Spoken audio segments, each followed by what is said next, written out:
Nowhere in nature would India, Russia, and China become bedfellows. It's only through the monumental screw-ups of European and American foreign policy. A big fallout, too, with this war with Russia and Ukraine. There's a lot of it that doesn't really affect you. Yeah. Until we get to the point where there are actual nukes being launched or, international missiles being launched, whatever type of international weaponry you want to discuss. That being said, there are things that affect you right away, especially as we're discussing the economic sanctions with Russia and with Ukraine. The United States, you know what it means, the reserve currency? Yeah. Can you explain, for people who don't know, here, let me explain it to you really quick. Do you ever kind of wonder why the United States can afford to take out huge amounts of debt and why it's so cheap for Americans to buy foreign products? That's the short answer is because of the status of the United States dollar as the reserve currency. Now, what does that mean? As of about 2020, 59% of central bank reserves around the world are basically held in American dollars. What does that mean? That means that the American dollar dominates finance across the globe, not just the United States. That's why we are effectively the world's only superpower right now. It's why sanctions coming from the United States currently have teeth and hurt. Now, when the United States sanctions Russia economically, and this is something that Jill and I were talking about, and this is what we're discussing right now, sanctioning them economically, it pushes them to use what? Someone else's currency. Oh, in the arms of another lover, huh? It pushes them into the arms of another lover. Now, who might that be? Good thing I have some quotes here. I'll reference available at loudwithcrowder.com. Biden's flexing of American economic muscle will only embolden Russia and other U.S. rivals, notably China.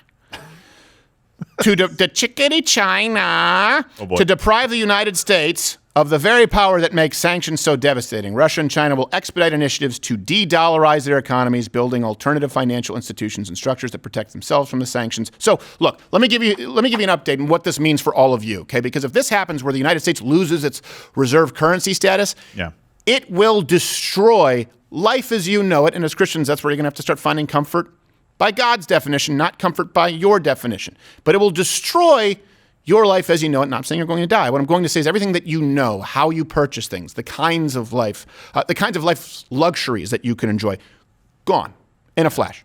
You're going to have to learn how to live differently. Last week, I think, was it last week that we reported Visa and Mastercard? Yeah. Visa and Mastercard and a slew of other companies, but this one specifically on the financial side, they pulled out of Russia. And basically what that did is that pushed Russia into the arms of China, again, with Union Pay. Well, how so? Oh, Union Pay, the Chinese. Yes, exactly. It's state-owned. Well, yeah. It's Chinese state-owned, the payment system. So sort of free. So we think like, hey, great, we're pressuring. And by the way, they'll also still accept Diners Club. Don't know why. Weird. They're the last place on the planet that has members. In Soviet Russia, we only accept Union Pay. We also take Diners Club. It doesn't make sense to me. Just slide it across long table. I like it. Yes. I'm in the club. I like the logo that has not been updated since 1974. That's what I do. It looks like surfer. It looks like a Dogtown Z-Boys t-shirt. Yes. They're frugal. Here's the thing. First off, this also doesn't punish Putin. You think Putin's paying with Mastercard? He's paying with a glare. It's like What do you think the last time somebody walked up to him with a check? Yeah, Come exactly. on. he's just sitting in an ATM like, son of a bitch. Yeah, exactly. I've used every card in my wallet. Oh, no. I'm overdraft. Oh, good Discover. Still works fine. Still, yes. Oh, Good. hey, good. Oh. They can take all the help I can give them. Yes, exactly.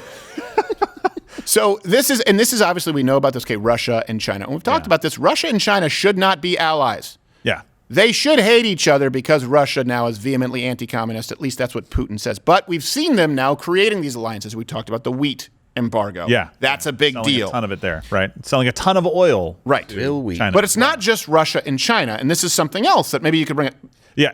There are other people that we want to keep on our side. What right? kind of other people? I really don't know. We did an Ion segment for these people for a long time, but right now we really want you to be our friends. I'm so be careful. foreshadowing. India also has the same fear that the United States might use similar kind of crippling economic sanctions against them. And you might go, well, look, that's never going to happen. You remember when Trump went over there and he was received in their cricket stadiums with like 100,000 people or something like that, or even more. Hugely popular over there. And China is not necessarily naturally going to align itself with India. They don't Well, just like Russia. Right? But the Biden administration is actually considering sanctions on India right now for a purchase that they made in 2018 when they bought some stuff they weren't supposed to buy. Yeah, with crypto. It was probably with crypto. Yeah, they bought That's it with why. crypto. Yeah, that's what exactly, happened. right? Are you kidding me? No, and here's the thing. Yeah, so India generally hates China. Right. And vice versa, Well, the typically. Chinese hate everything. Well, That's true. It's not Until Chinese. they don't. They even hate other Asians because they're not Asian enough, according to the Chinese. Just look Well, at what the the Chinese and the Japanese have done to each other. I'm not saying that True. I don't like the Chinese. I'm saying the Chinese don't like non-Chinese.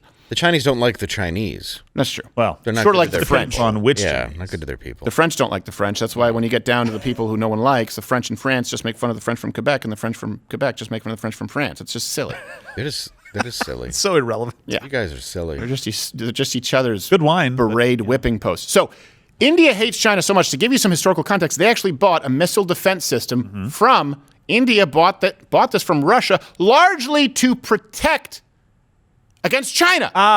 Right? Yeah. To protect against China, India bought a missile defense system. This is a good example. This should be a really easy opportunity. It's a layup when we're talking about international destabilization to make India an ally. Yeah, exactly. And just if people are out there saying, look, India is never going to do anything like this, just remember what happened in World War I. I've said it before, Russia and Germany. Germany pretty much destroyed Russia and led to the revolution that they had in their country. Right. And then in World War II, they signed a non-aggression pact before the That one war worked like a happened. charm. Well, yeah, Yes. exactly. Right up until somebody was aggressive. But when countries see an opportunity, all of a sudden, things become a little bit more clear. Russia says, you know what, maybe we don't like China a whole lot right now, but if we ally with them, we can form this dominance over here. We'll deal with it down the road, them kind of overpowering us.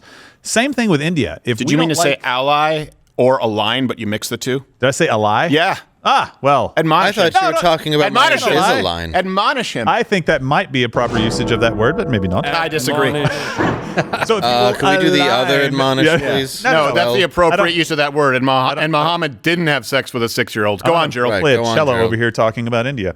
Yeah, well, we'll be playing the violin correctly over here. Yeah. But you're talking about countries that have been warring essentially over the Kashmir region, right? And they basically Kashmir? wouldn't- well, it's not the sweaters, Dave. Oh. They wouldn't be natural allies, but when you see an opportunity and you have the threat, and that's what the Biden administration is. And just to be clear, China right now, and when I say China, just to be clear, lest you try and say that, in case you try and say that this is racist, we empathize deeply with the Chinese people, We're friendly to Yes. government. which is why I have unbelievable hatred for the communist Chinese government. So when I say China, what I really mean are the Chicoms. Now, I think we have China- to clarify everything we say is annoying. right? I know, it really is. Of course, we don't have an issue with Chinese people. It's a terrible government. They have fantastic food. Same with Here. American Chinese food. I think Russians did a lot for Detroit hockey. Yep, they absolutely did. Yeah, Fantastic good people. five. So Just China the guy is who runs the show is a bit of a dick. I said it. couldn't agree more. Now China, though, they're basically hoping, praying, and wishing and hoping that the United States sanctions China. Why? So that they can swoop in. So where am I getting this from? Sunday, Foreign Minister Wang Yi, I hope I'm pronouncing it correctly, I don't care, said China, India should be partners rather than adversaries. Hold on, I'm sorry. Can you read that in the appropriate? China, India should be no. No? China and India should be partners rather than adversaries. If your name's There you go, Wang, yeah. do you really care if somebody mispronounces it? Yeah. Please, think excuse me. No. It's pronounced Dick. Hey, Wang? Yeah, you're like, excuse me. It's Wang. Yes. I come from a long line of Wangs. It's Wang Gok. Many Wangs. Yee.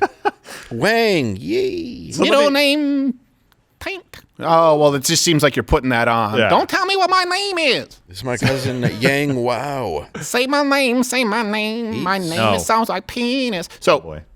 Wang Yao is 4 inches, biggest man in China.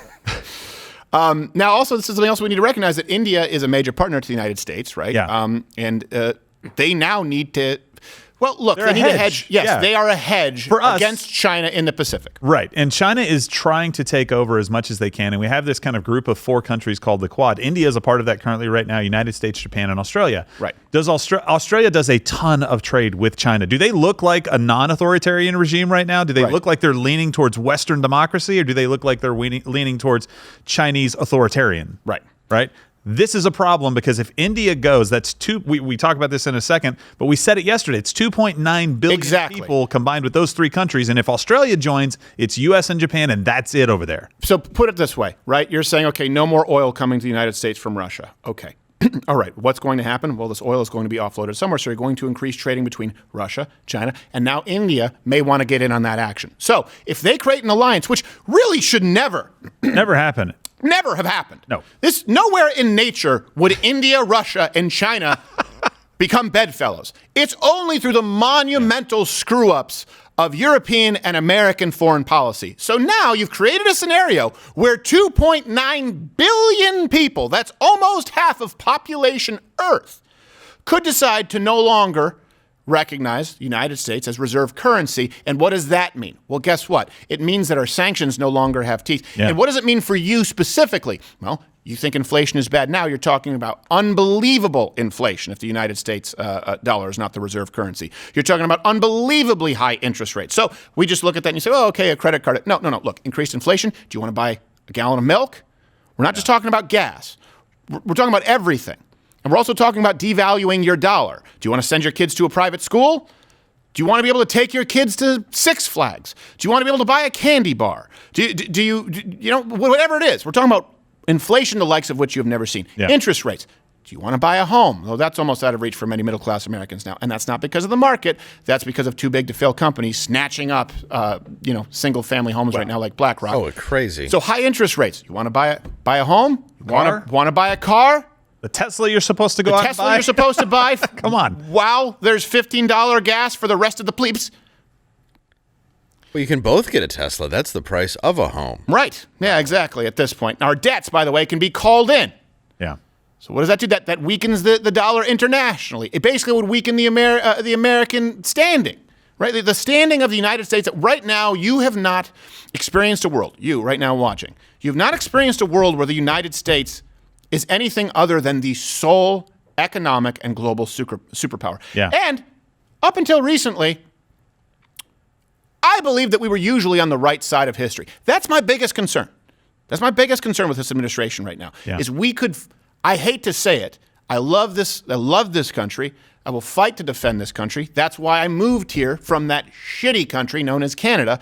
But as I see this international conflict unfolding, I do worry that maybe with the people at the helm, we may not be on the right side of history. It may be that point in time where people look back and go, America was really wrong on that one.